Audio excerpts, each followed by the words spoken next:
C'est ma première séance, de féminisation de la voix et mes passions, c'est, la batterie, jouer en groupe, écouter, faire de la musique et aller voir des concerts. Donc là, c'est ma 9e séance de féminisation de la voix. Je trouve que ma voix est pas mal en ce moment, même si aujourd'hui, je la trouve un petit peu enrouée, suite à une petite crève que j'ai chopée. Mais voilà. J'ai découvert Femivos par l'intermédiaire de mon épouse. Au début, avant de commencer, j'étais extrêmement complexée par ma voix. Et en travaillant à temps plein, je n'avais pas le temps de faire des séances d'orthophonie. Et les créneaux étaient assez rares et les heures pas du tout arrangeantes. Donc, j'ai pas du tout réussi à trouver le moyen de faire de l'orthophonie. Alors, avant de me lancer dans les séances, j'étais très sceptique sur cette méthode, mais assez intriguée. Parce qu'une féminisation de la voix en 10 séances, ça me paraissait assez impensable. Mais j'ai quand même voulu tester en me disant qu'au moins j'aurais essayé et me faire mon avis. Mariella a tout de suite essayé de me mettre en confiance au maximum. J'ai découvert aussi que ça allait pas être juste 10 séances, mais du travail intensif.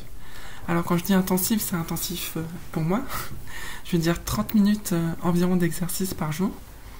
Et ce qui est pas mal, c'est qu'on a des retours de sa part environ tous les 2 jours sur nos exercices. Ce qui fait qu'on n'est pas complètement livré à nous-mêmes pendant une semaine. Et au bout d'une semaine, on nous dit « Ah bah en fait, t'as pas fait comme il fallait, là c'était pas bon. » Et en fait, on se rend compte qu'on a perdu une semaine. Donc ça se passe pas du tout comme ça, ce qui est plutôt cool.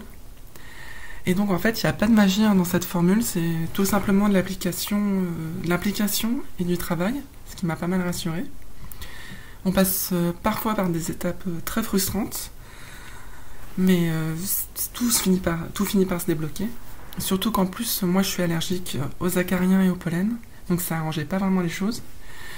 Mais tout a fini par se débloquer, et j'ai pu développer petit à petit de l'assurance, et les choses sont devenues beaucoup plus simples. Aujourd'hui, socialement, pour moi, ma voix, c'est un poids qui s'envolait. Je peux passer des appels et être appelée madame spontanément, sans forcer quoi que ce soit. Je peux aussi échanger quand je vais chercher mon pain, quand je vais acheter quelque chose avec des vendeurs, des vendeuses, des caissières. Et je suis appelée spontanément madame, et c'est vraiment... ça change tout pour moi au quotidien. Je suis pas satisfaite à 100% de ma voix.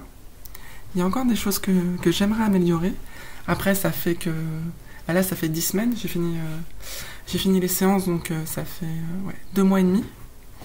Et rien qu'en 2 mois et demi, la voix d'avant et la voix de maintenant, c'est le jour et la nuit. À l'époque, jamais on m'appelait madame spontanément au téléphone. Là, depuis mes exercices, on m'a pas appelé une seule fois monsieur au téléphone, donc ce qui est vraiment agréable. Donc j'ai pas de doute que là, dans les mois à venir, dans 1 à 2 mois, en appliquant juste les conseils de Mariella, quand ma voix ne me convient pas, les choses vont se mettre naturellement en place et j'y penserai plus du tout. Donc voilà, parler en public pour moi c'est plus du tout un fardeau et ma qualité de vie a vraiment changé. Donc encore merci à Mariella et bon courage à toutes et tous.